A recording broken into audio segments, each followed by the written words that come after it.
We see all our movies at Dundee Canberra, the best place in the capital to catch all your favourite flicks.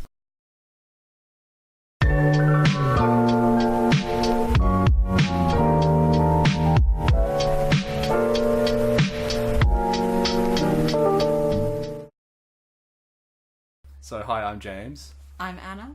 And we've literally just driven from Dundee to here to talk about Sword Online, Ordinal Scale, the movie, which we've just seen. Anna, can you explain what Sword Art Online's about?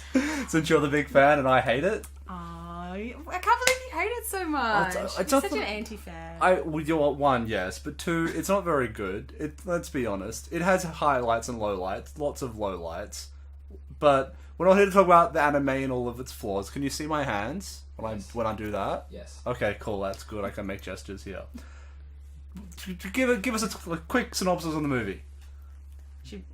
Are we going to start with the series or are we going to start with the movie? The movie. We're here to talk about the movie. We can talk about the series being garbage in another video, but it'll come up probably here. Sword Art, the movie, Ordinal Scale. Online. Sword Art on... God, you're confusing me! Why is the name so confusing? Because it's Point it's one. Japan. Stupid name. That is not point one. The name is fine. It makes sense in the context of the... Just call it Sword Art Online, Ordinal Scale. Or Sword Art Online, It's not the surprising movie. that our videos go for 40 minutes. Yeah. You guys have been recording for 5 minutes. You haven't said one thing about the movie apart from it's got a funny name. And No, I'm James the and name I'm is Anna. the name is fine. So what this movie is about? It's about Sword Art Online. It's set. I'm not sure if it's set exactly in a particular point because I was saying before off camera, before the movie started, that it's not part of the original manga. So in the original manga, they essentially people go into a game, things are bad, Kirito saves the day, rinse and repeat. That's about 5 or 6 times at different games. This is surprisingly a similar story, but a movie original. And so where it's set exactly in the timeline isn't clear. It's obviously after Sword Art Online and ALO, which is the second arc, and blue hair shooty girl Shinon. She's in there. So it's literally past at least halfway through the second series. It's probably set afterwards, but I didn't not recognize any characters. There was one from this. Okay, so the movie is set after the second series. Okay. It could be set where in the timeline after that is not clear. There's characters that appear who are in the original series, in both arcs of the original series and both arcs of the second series. There's only one quick, brief little... Oh, there's a few... Anyway, most of those moments are just fan service moments. They don't particularly affect the actual storyline of the movie. So as long as you have the general gist of, say, the first arc of the first series... You'll get what goes on. Yeah, there'll just be a few characters you don't really know or care about, but they're part of some cool fights and do some cool stuff. Yeah, mostly it's just like, hi, I'm here, bye. Yeah, basically. So the idea of this is that, the Sword Art Online survivors are dealing with life, some of them not as well as others, and they've all, I guess, been segregated into a separate school. That's not really explained. It has nothing to do with the plot. And then there's a new game that's released, which is, instead of being a VR game, it's an AR game. So everyone's wearing these headsets that look like really bad 90s ideas of phones for the future. And they're using them to basically play Pokemon Go. Except combine like Pokemon Go with Google Glass. With Google Glass, if Google Glass was good.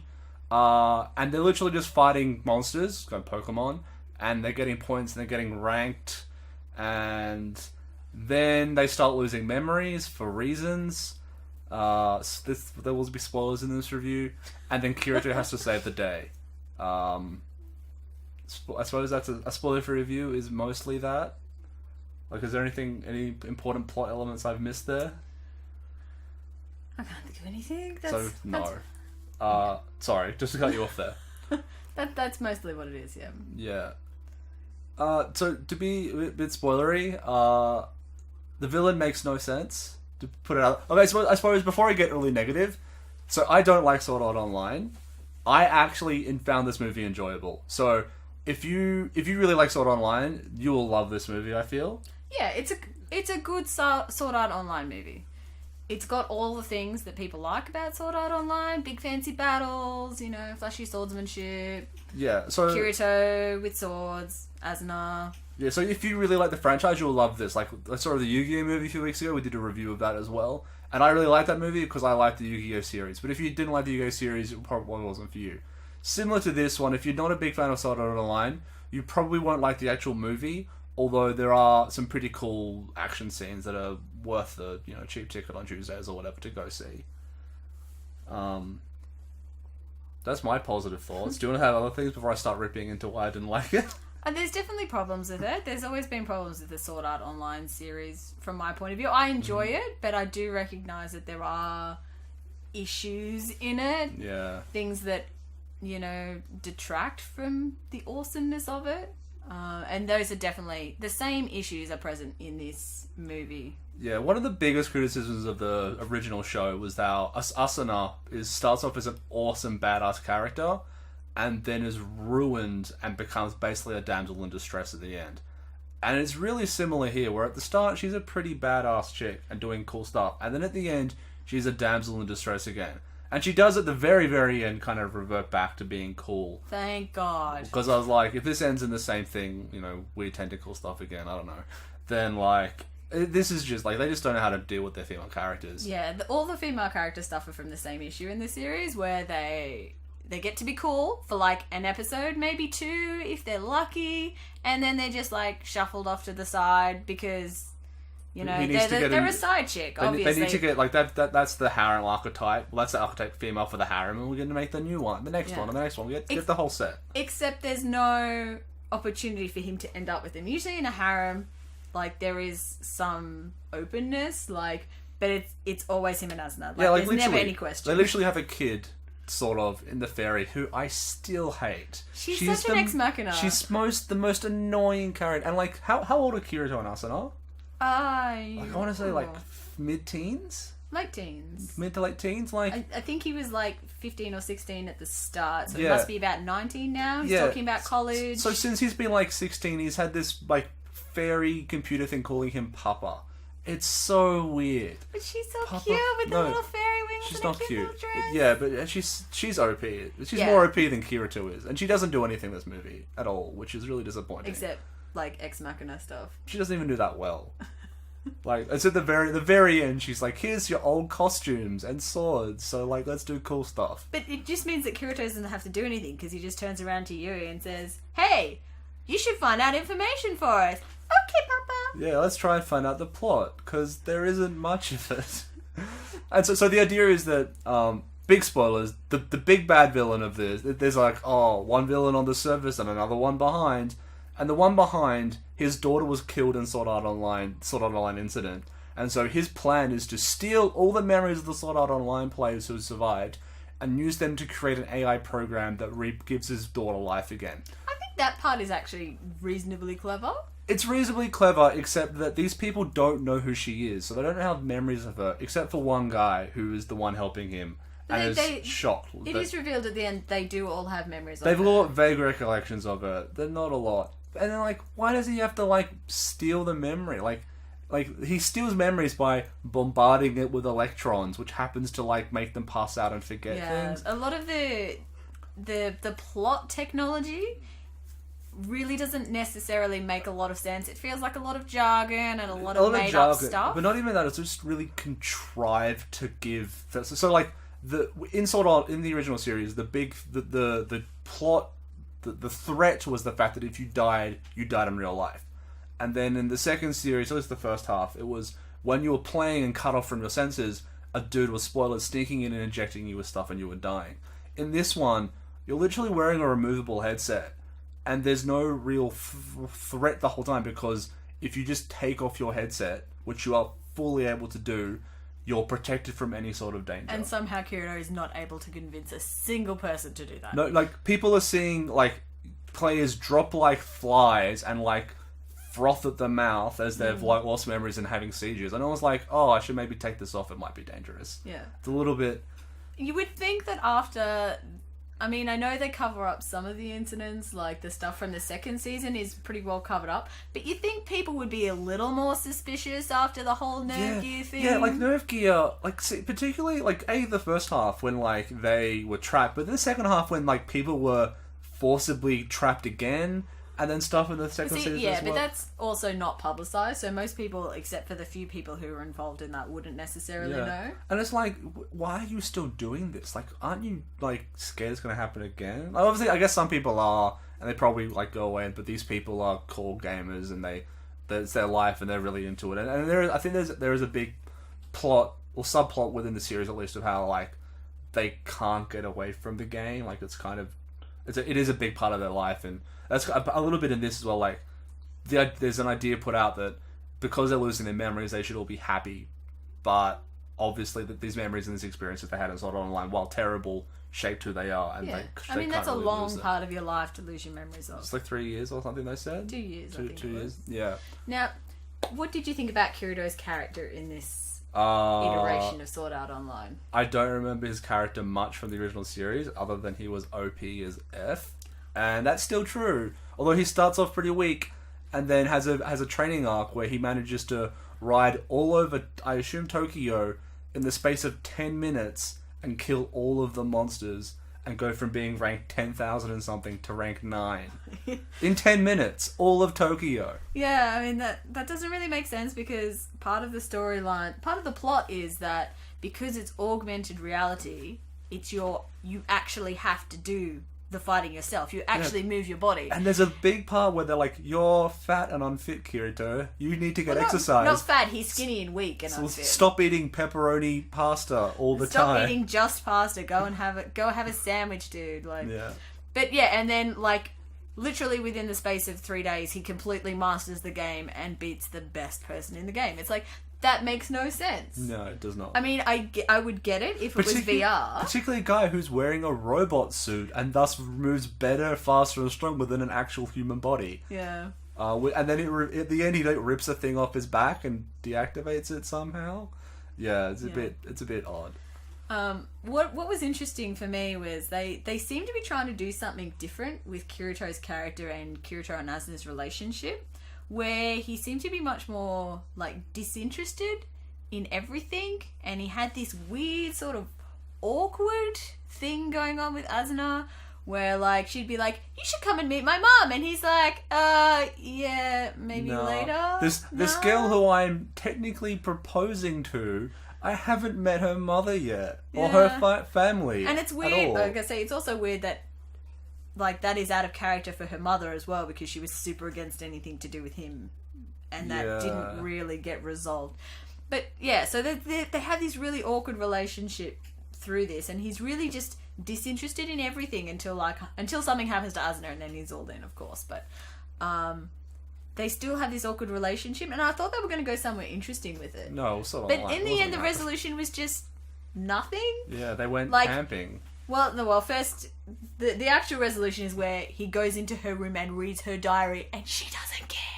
Yeah. She doesn't care. She walks in like, "Oh, well," I'm like, I wanted to throw the teapot at his head. No! Even better, he reads her diary, and then she comes in, puts down her tea set, and he jumps on her, throws her on the bed, thrusts his head into her breasts, and goes, "I love you, Asuna." And like sits the there resolution. for a good 10 seconds, and then she just hugs him and pulls him in closer and goes, "I love you." It's supposed to be a romantic moment, but what it is actually is him motorboating her. Like, Everyone laughed. Like, people literally just laughed in the cinema. Because I thought it was going to be one of those things where, like, he had his head to her side and was, like, crying into her shoulder or something because of her emotional... No, he's just head in her boobs.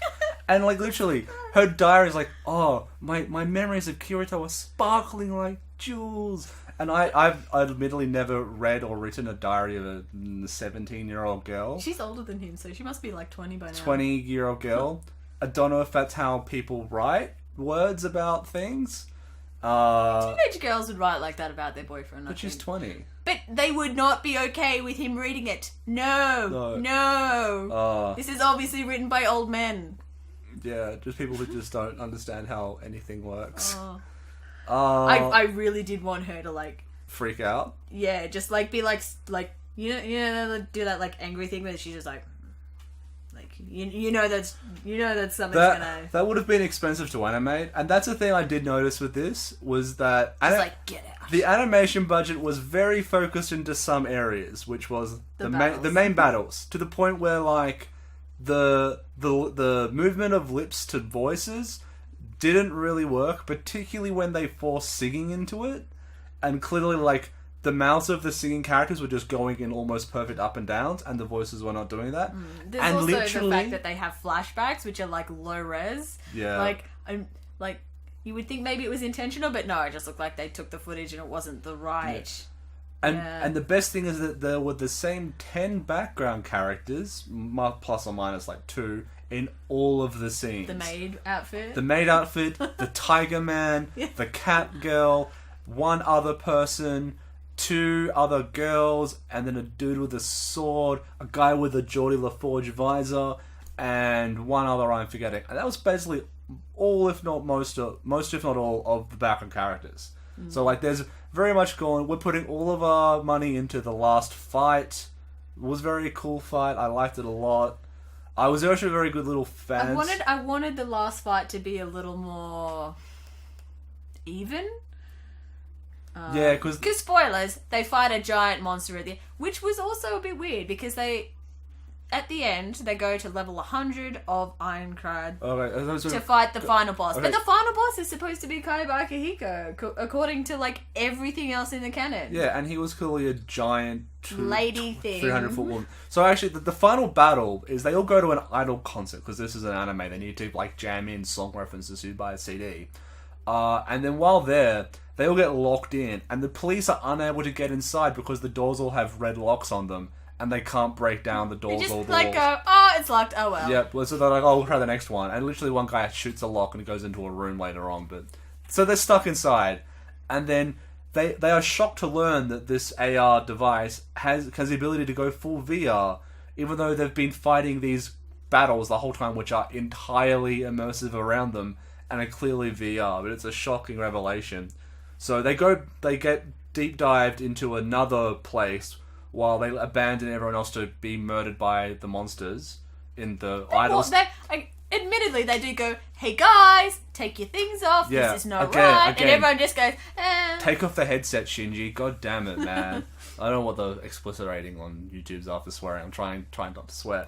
But so they go down, and I did like this, that their final fight was in level 100 of Ironclad, which was the original level in the first part of Sword Art Online, because you never see that.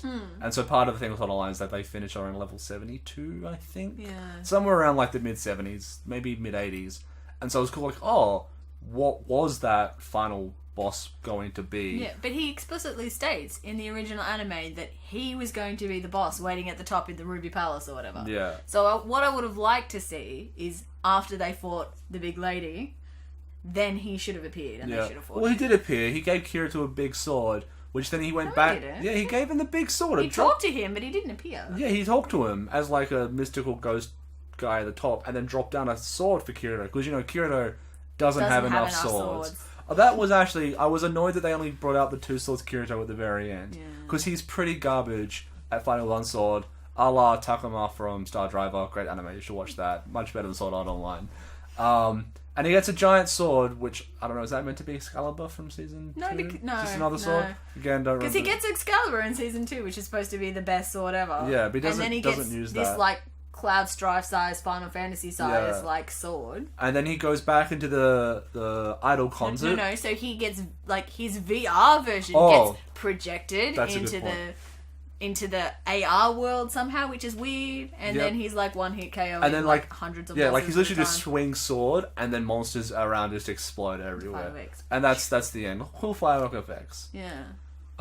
So that's Sword Art Online ordinal scale of the movie. Yeah. And so then- in the final fight though, Oh, They- okay. I was gonna wrap it up, but we'll they, keep going. they have the core group of people. There's like 5 people or whatever, and they all go and they're getting their ass kicked. Mm-hmm. And then we have the Yui Ex Machina, where she brings everybody from every series. There's the ghost yeah. who comes and helps them. Like everybody's there, and then they're like, "Yay, let's smash the monster!" And they kill it in like 2 minutes or whatever. And I'm Because like, I wanted to see. They all do their attack, and it all breaks things very, and then they all. It's all impressive and exciting, but I really wanted to see an actual like pitched battle, backwards and back and forth. Because I feel like one of the highlights of Sword Art Online Season 1 at least was the fight.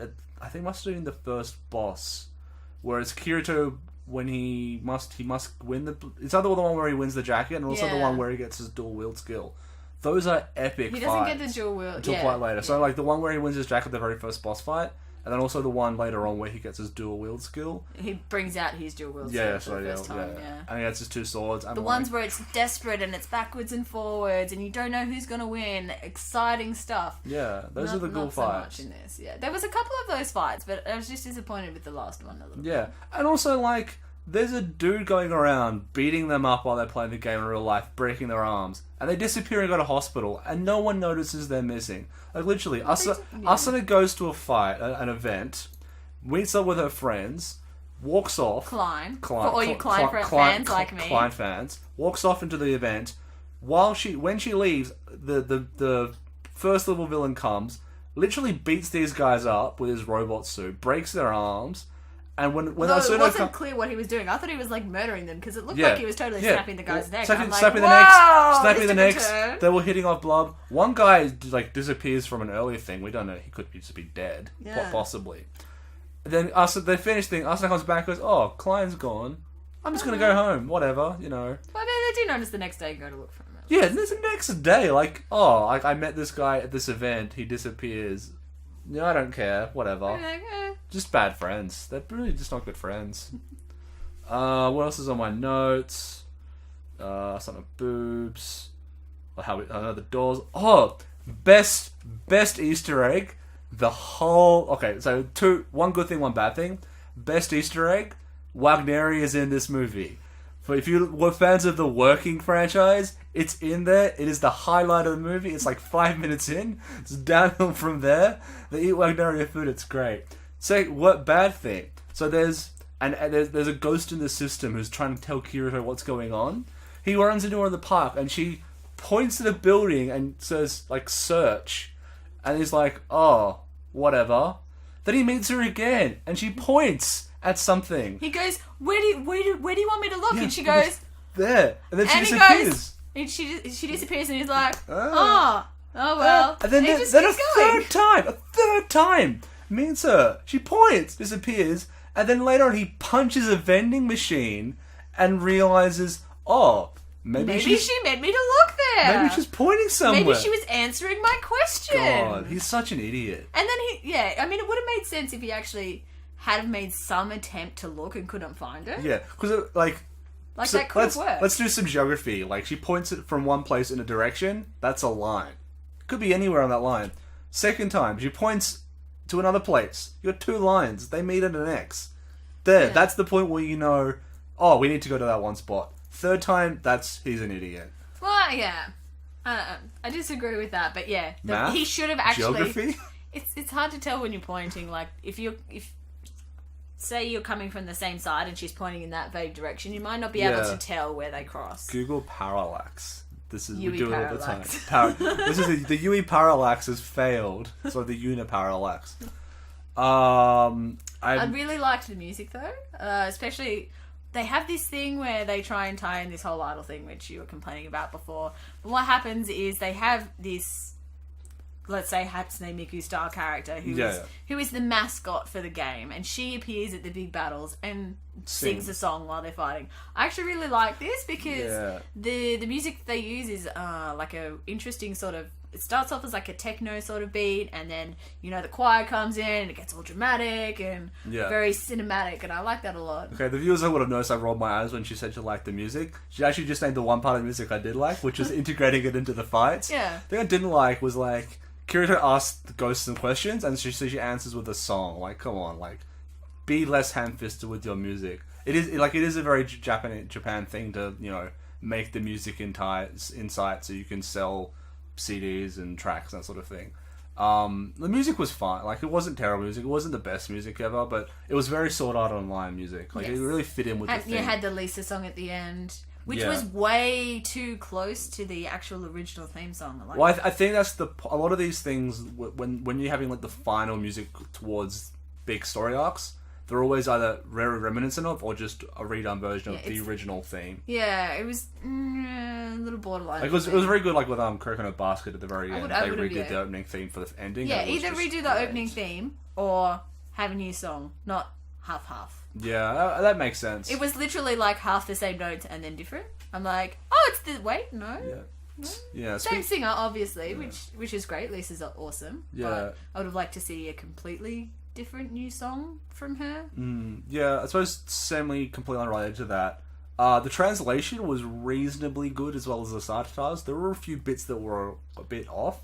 The thing that really annoys me, and this is really common with, let's just call them official translations as opposed to unofficial ones, is that they translated text really irregularly, and so it was really like a lot of the text often is part of the world building and put stuff in, and it was just really lazily done.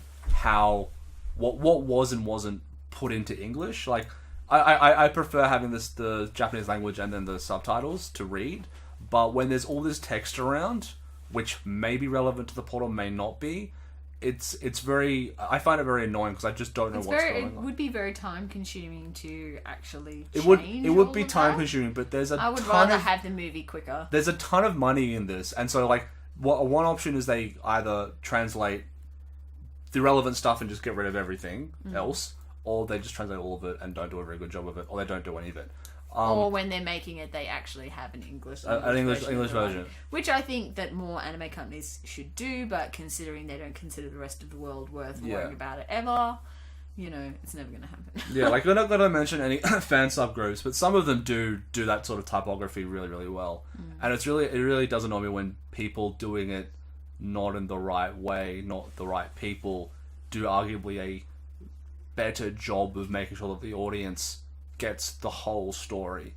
And that's why I just like, I feel like if you're gonna do a real job of the release, you should make sure that anything that the viewer is seeing, they can understand, unless there's an explicit purpose for them to not understand it at that time.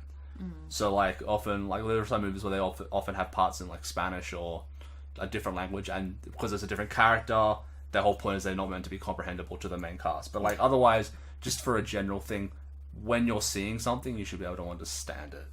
I feel controversial position. I find that it doesn't bother me too much because I either I don't notice or I can read enough sort of katakana and stuff that I don't think about it too much. Yeah, I think like for Sword Art Online, it's really not a big problem. It's really mainly for shows where when language and wordplay is a big part of the story. But for Sword Art Online, you're here to see sword fights. Yeah. And for that, thumbs up. There are many, many sword fights. Yeah. I was actually impressed how many they managed to squeeze in. A surprising amount. Yeah. But we'll probably ramble for a bit. Any last thoughts on the movie? A Sword Art Online movie. It's a good Sword Art Online movie. It was actually the Sword Art Online movie, I one enjoyed might it. say. It was surprisingly enjoyable. I wouldn't watch it again, but I quite liked it and would say everyone should check it out at least once, and then go watch Log Horizon because it's a better show of the same thing. Just give it a score out of 76. I'm not going to give it a score out of 76. You have to. So That's go. the thing now. Okay, going a bit meta. 76 is a terrible number to do a score out of. It's fine. We could do 25. That's the Well, ACT parliamentary system has 25. What do you give it members. out of 10? Out of 10, I'd probably give it a 6.5. 6.5.